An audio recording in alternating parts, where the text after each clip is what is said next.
evening, ladies and gentlemen. A very warm welcome to all of you all. And thank you so much for being here for this very special and interesting evening that we get into a symposium on colorectal oncology. Healthcare is undergoing tremendous evolution and tremendous development. We have clinical skills, we have subspecialties, we have super specialties, and we have clinicians today who are acquiring more and more skills, and coupled with the kind of technology which is available today, they are able to treat several conditions. They are able to treat and diagnose very many conditions which we never knew of in the past. And there is a lot of activity which is happening both in the preventive space as well as in the curative and then subsequent rehabilitation of patients. We also live in an age of information technology. There is an overflow of information, and hence the community's awareness about disease is extremely high. So it's a good situation to be in, where there's an aware patient, there's an aware community which comes to the healthcare team to seek treatment, and thanks to all the development in healthcare, we are able to treat patients. So the story till some time back was every healthcare individual was rather perturbed with the diseases of the heart.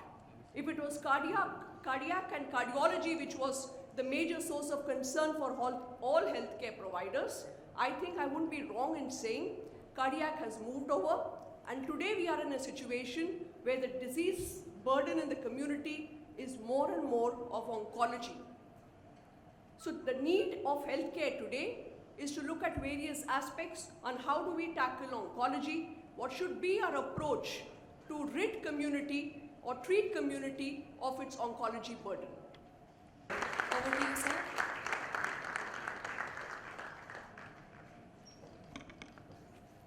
Good evening, ladies and gentlemen. Thank you very much for coming here, and thank you for sharing these and participating in this thought process of making cancer care not only accessible but also affordable to the vast millions that are there in our country. I would specifically thank all the eminent panelists who have spared their time today and who have come here in order to help us do that.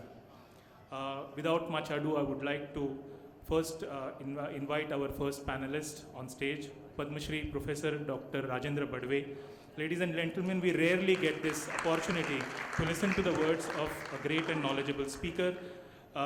Dr. Badwe is the director of Tata Memorial Center and also is a member and advisor to many government initiative programs concerning cancer control and treatment.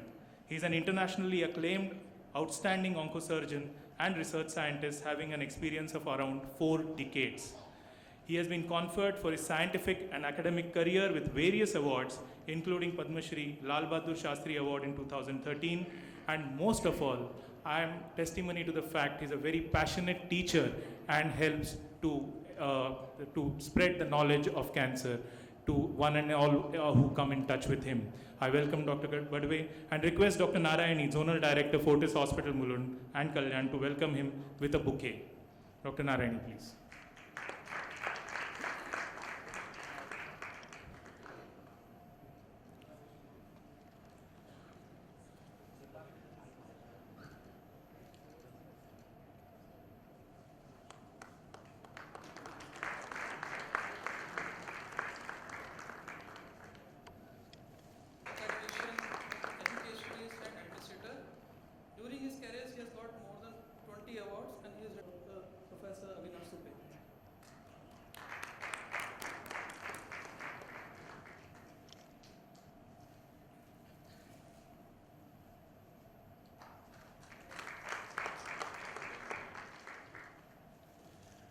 Today we are honored to Mr. Emraan Hashmi.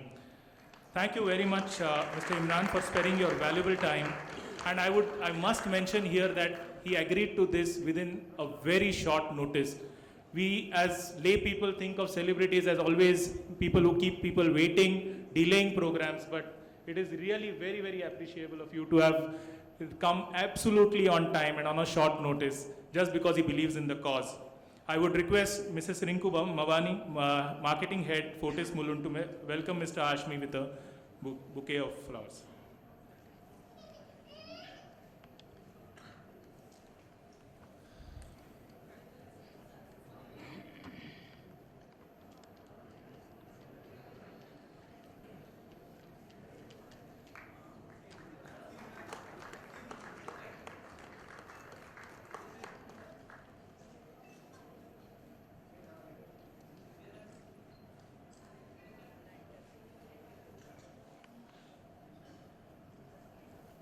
I'd like to invite Mr. Manoj Nair, Assistant Editor, Hindustan Times, one of the leading newspaper in India. He's covering corporate news stories. His experience in journalism has been over a period of more than 10 years and has been associated with the Hindustan Times since the last more than 2 decades. He was previously working with Times of India also, and he's very well known for his engaging style of journalism. I'd like to request Mrs. Rinku Mawani, our marketing head. Mrs. Rinku Mawani.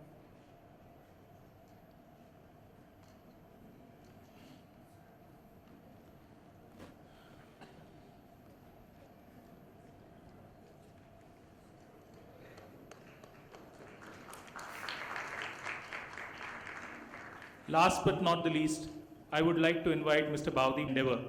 He's a CEO who believes that his most important job is to be a facilitator who provides all support to the clinicians and nurses to deliver excellent patient care. He's an acknowledged business leader and a seasoned person in healthcare with over 25 years of experience. I would request Dr. Narayani, Zonal Director, Fortis Hospital, to welcome him with a bouquet.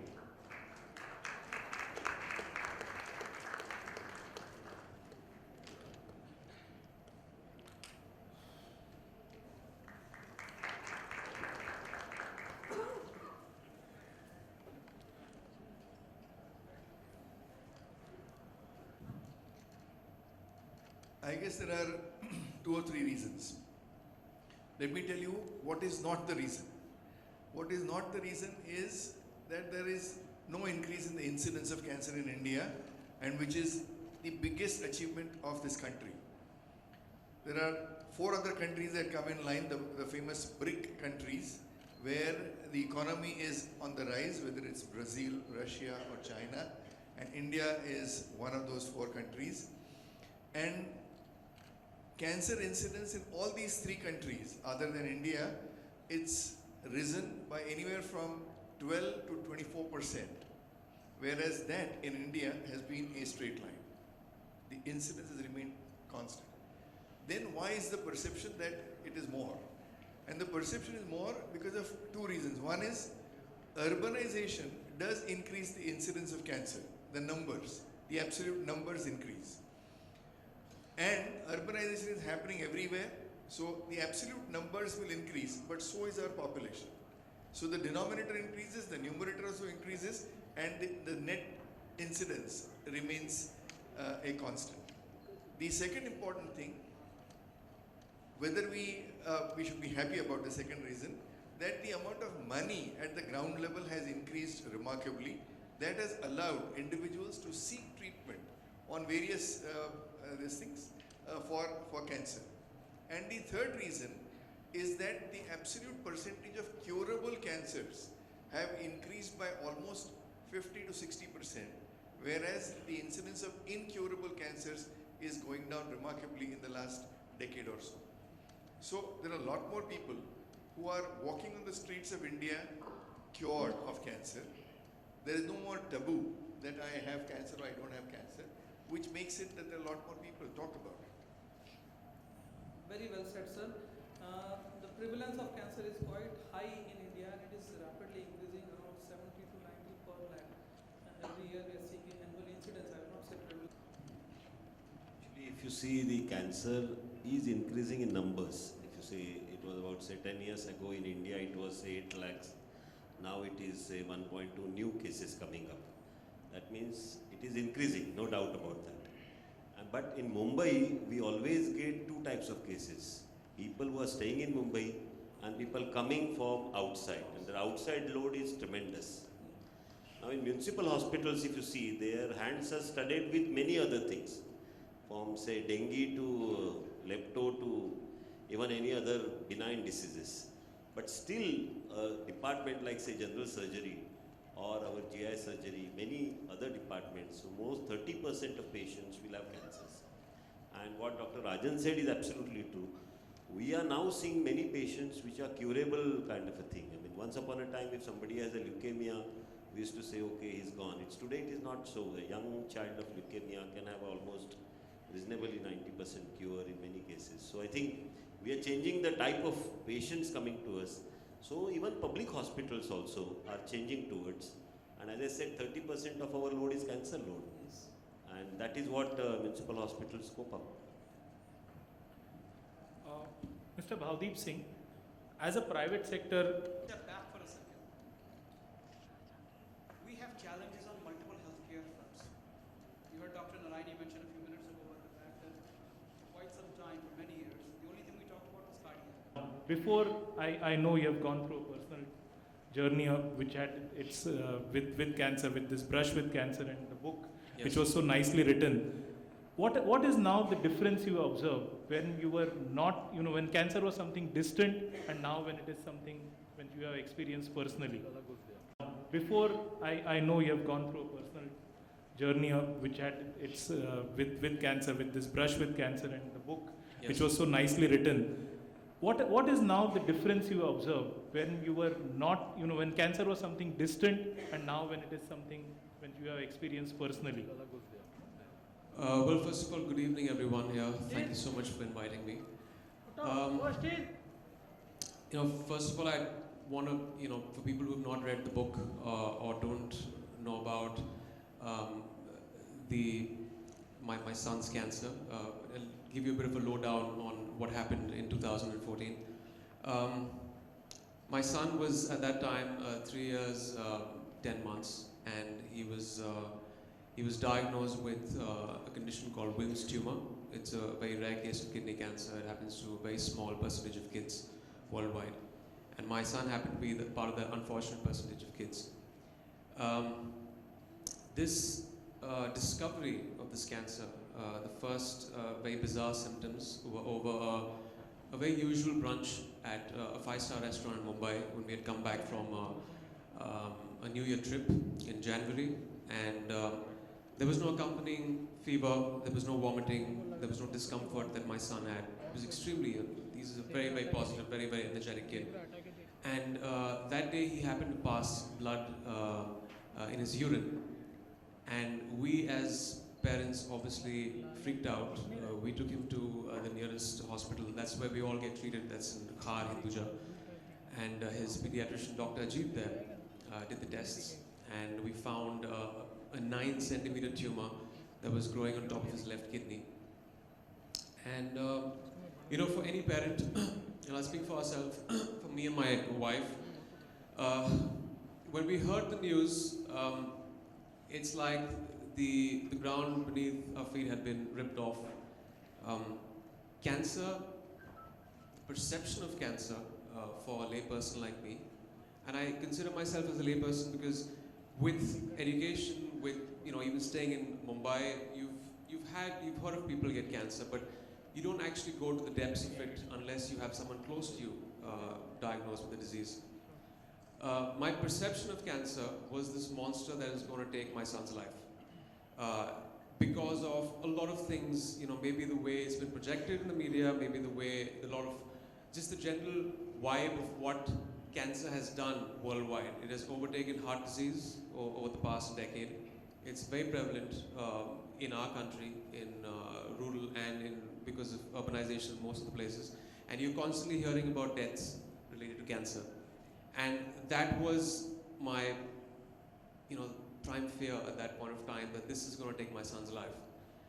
The perception changed when I started informing myself, when I started reading up a lot about cancer and demystifying a lot of things about this dreaded disease. I realized that 70 to almost 95%, in my son's case, the prognosis is extremely good. Wilms tumor has one of the best prognosis as far as cancer goes. It's highly treatable, and that was very heartening for me to know. But there was a revelation that happened over the course of 2 months after reading. So I had an agonizing 2 months. And, but still, it really took the life out of us when we heard the news. And there's no way of encompassing that in words or trying to explain what a parent goes through. It's worse than being confronted with your own mortality. Hearing that your 3-year-old son has got cancer. And our lives have changed ever since. We've started living a very new kind of normal. You make peace with the cancer in a way. It's this factor in the house. It's there in conversations that wasn't there. You can't wish it away. and your perception changes, and then you have to fight the good fight against this disease, and make sure you don't let it get the better of you or your family, and that's exactly what we did. Yeah, Imran, I think I just read through the book, and you have constantly mentioned a positive message there. I mean, Superman. You used the analogy of superheroes. So I think, do you wish that in some ways the media should, or the general public should have more positive news coming out? Because as I always tell my patients, a lot of times, people proudly say that I've got an angioplasty done at a 7-star hospital, but nobody says that I've got cancer treated at an XYZ place. So do you think that kind of positive news should come out? More people I just wish positive news sold as much as bad news, because that's the unfortunate part. But yes, I mean, there's also projections from media that bring about positive effects of cancer, but there's no running away from the fact that it is the major killer worldwide today. So there is this dread that, there is this underlying feeling that what if, and another reason is when you have something like a diabetes or a heart, you deal with it, you have terms that you are constantly being thrown towards you, which is 5-year survival. Your fight doesn't end after your chemotherapy or radiation. It is another psychological problem you go through for 5 years. We're still dealing with it. My son is on 2.5 years now, which is, he's out to red right now. But there are a lot of factors with cancer that actually add up the fear syndrome that we all have when we hear about cancer. So Manoj, I think that's a message that probably I think we should carry, that media needs some good news as well as bad news. Media doesn't look at the news as good news or bad news. Mentioned about what a family goes through when a person in the family is diagnosed with cancer. So what do you think is this impact on the life of a family once a cancer is diagnosed? As regards the cost, as regards the anxiety, how does the healthcare worker sort of reduce this? What would you like to see the healthcare worker doing to reduce this? Well, first of all, I'd like to speak personally about our experience and the psychological impact of our son being diagnosed with this cancer. First and foremost, as parents, you go through a variety of emotions, ranging from anger, guilt, sadness. Guilt because at that age, you're making most of the choices for your kid, and you feel that maybe it's something that you did wrong, maybe you fed the kid something wrong, there was something wrong with the nutrition, and that has a very, very deep psychological impact, that had a deep impact on us. When we heard the news, obviously it was the worst part, and post that, every day was like a new hurdle. There was post that the surgery, which we had, which was the 4 longest hours of our lives, having the tumor removed, and we lost the kidney also, because that's generally how you deal with a case where it is 9 centimeters. And post that, there was the pathology report coming in, which took us 5 to 7 days, which is again 5 longest days of my life, because then there's the unfavorable and favorable histology, there's the staging, which was all very new to us. Thankfully, he was on a second stage, which made the treatment and the prognosis much better. Post that, we flew our son to Canada, to Toronto, to Sick Kids. It's one of the top pediatric hospitals. And there was one of the main reasons that we did this is because we were trying to attend, apart from the physical aspect and the medical intervention, there's a psychological impact that all this has on us as a family unit and on our son. And we didn't want him to change in any way. That emotionally scars a kid. It definitely has emotionally scarred us. Kids can't talk about it. But that's something that we, I guess, lack in our country, is dealing with the psychological aspect of cancer. Talking about it, parents talking about it, trying to make the kid understand what the issue at hand is, because it's extremely complex. When my son was flown in, obviously there was great care in Hinduja and he got the best treatment there, but there was still, because of the surgery, there was a psychological impact, and when he went there, his blood pressure shot up in the hospital in Canada, and they were equipped in dealing with that psychological aspect and calming him down. Ditto for us, because we also had someone to speak to through the entire incident. Another psychological impact was, we used to have nightmares.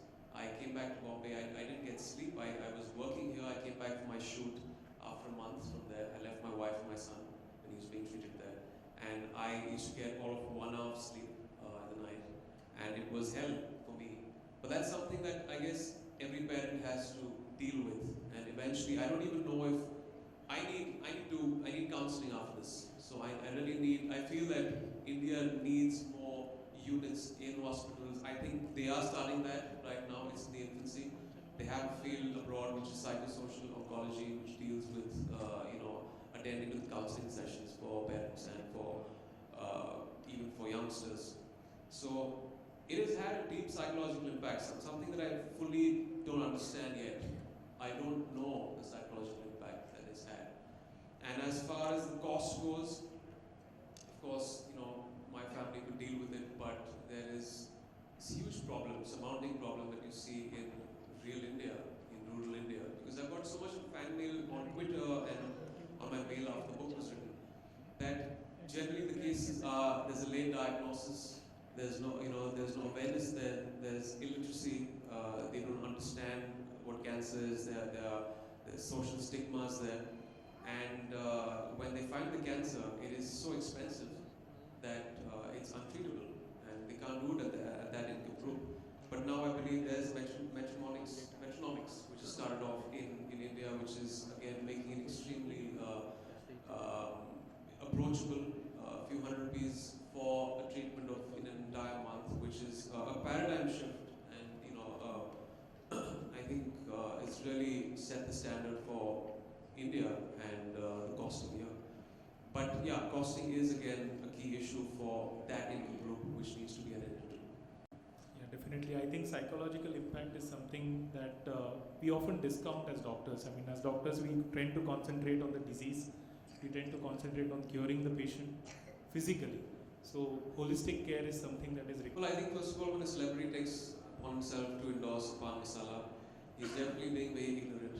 When you face the situation firsthand, you realize that these are the things that you cannot touch, let alone be a role model and promote them on TV and in other media. And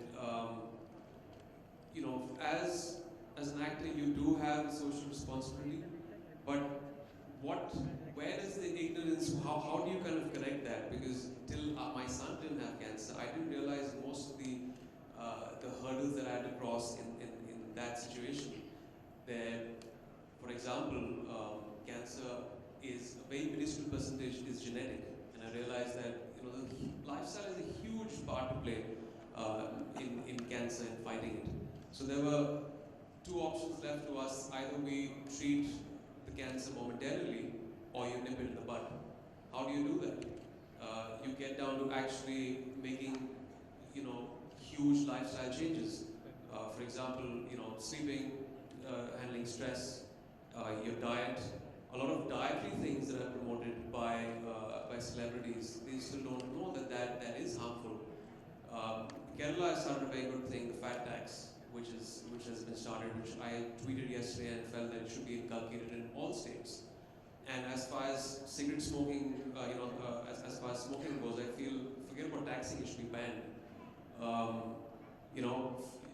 We know that back in the 80s and 70s, there was this huge problem with the tobacco lobby where there was not enough evidence to prove that tobacco was actually causing lung cancer. And this debate went along for the longest time. And I think the last Marlboro ad was promoted in 1990. And after that, there was this thing on packages saying that it is injurious to health. Who's going to tell people, the system is not telling people that fast food joints, your your burgers, your juices, all that is actually adding up.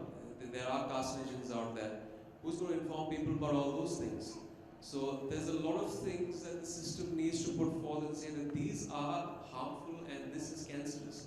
So that is not even there in our consciousness. That is not there in our awareness. Forget about in the rural area. It's not there in education, educated sections in Mumbai.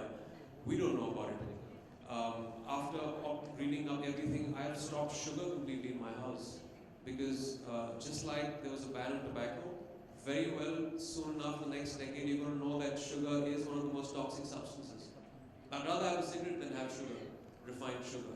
So these things need to come out in public domain and people need to know about it, which people unfortunately don't know and celebrities don't know. That's why they go ahead and probably promote a pop soda. I won't do that because I know what it does to the body. I know firsthand from my son's experience and after reading about all of this. That's really heartening. As a 10-year down the line, how do you see India? Well, first of all, I wish and hope there are more pediatric facilities here, because as far as when we had researched when my son was being treated, there's a dearth of pediatric doctors in India. Most of the kids are being treated by adult oncologists. So, and like Doctor said, there is a pediatric facility coming up in Mumbai and hopefully in other states and other cities, which is very imperative when it comes to treating little kids. And of course, that healthcare systems are burdened. I hope there is some kind of provision made to give satisfactory measures, funding to those patients that come from small towns and to support them.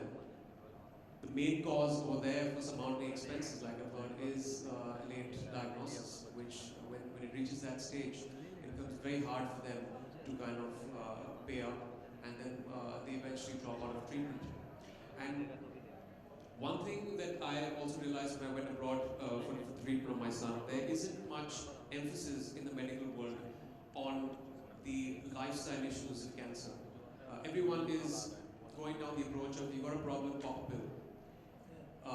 We have to make sure we educate people and make them aware how you address the causative nature of cancer. Why does it happen in the first place? If it is a lifestyle issue, what can we do in our lives? And we've seen, I've spoken to so many doctors in Mumbai. Kids are pouring in the last 2 decades, the last decade. What are we doing? What has drastically gone wrong with the water we drink, with the food we eat, with the radiation levels? What is going wrong, and how do we address that? And the system needs to address that. So these are the things that have to be addressed by the medical world, and so that at least you don't allow it to happen in the first place. Let's eradicate cancer and nip it in the bud. Instead of course, treatment options are very, very important, but let's make sure you at least bring that awareness. And of course, if people know that smoking a cigarette will give them cancer, they choose to do it, then they're puffing their life away. But at least as far as kids go, there's a choice you make for them. So it's very important for parents also to kind of be educated and for the government to do that. Sir, regarding the vision. As Rajan said, if the federal support and the government support increases, I'm sure the infrastructure for this will definitely grow. Current 1.3% GDP has to go to at least 2 or 3. Then I'm sure all this will probably be better. But I think I feel what is important for is that there should be more awareness in the public about understanding a cancer and living with it and fighting against it. I think today people should realize that many cancers have a better prognosis than an MDR or an XDR tuberculosis. So I think if people accept it, fight it out, and live happily with that, and really do that, I'm sure that's a better awareness, and everybody will probably succeed. And then the panic will be less. And I said many things. National Cancer Control and Program, I think.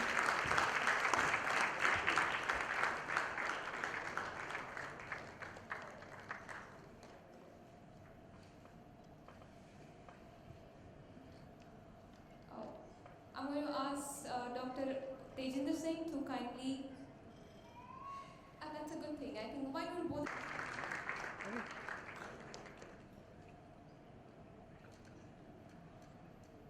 I think the clap should continue.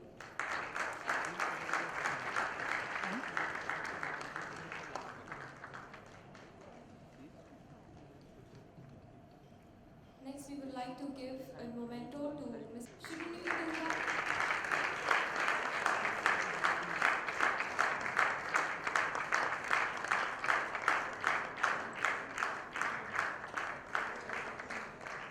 Back up.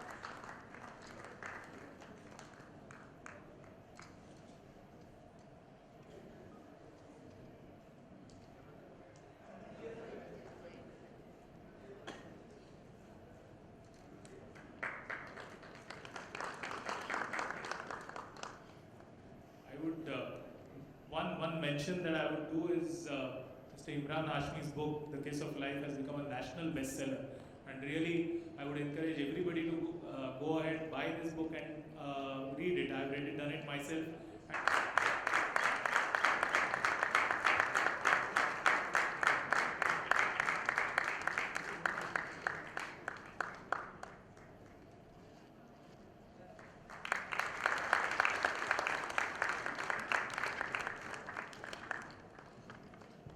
Thank you so much, all of you. We've really come to the end of the session. I now invite Dr. Supriya May to kindly give the word of Of cancer. I mention our deep sense of appreciation for Dr. Badwe for giving us an understanding into the reality of cancer burdens in city and country. Dr. Emraan Hashmi for giving his vital feedback on the status of education and cancer and role of prevention. I also wish to express our gratitude to Mr.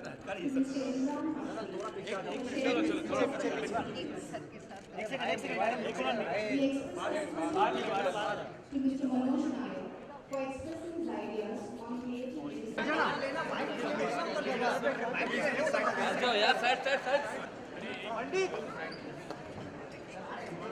Excuse me.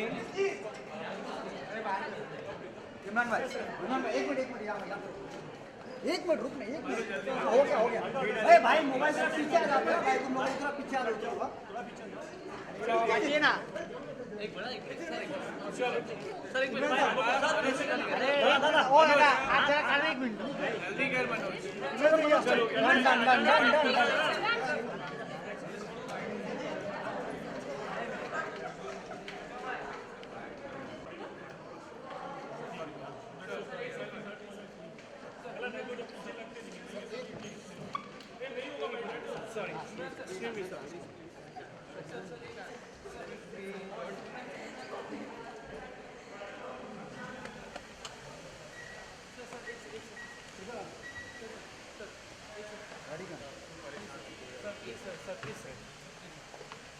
Thank you.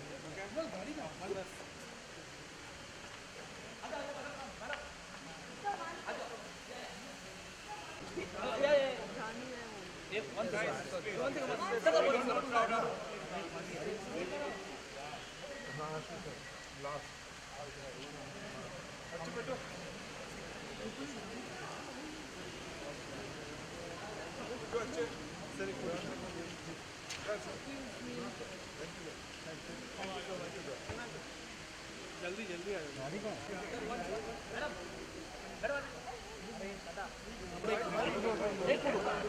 Sir एक foot sir एक पीछे पीछे मुड़े sir ले लो एक hello थोड़ा पीछे हटिया यार तुम लोग थोड़ा पीछे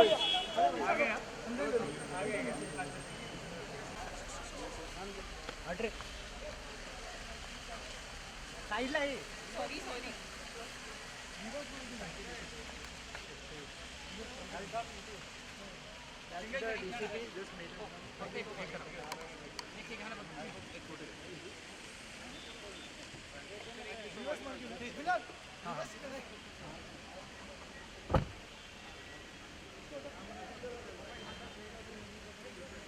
Before I know you have gone through a personal journey which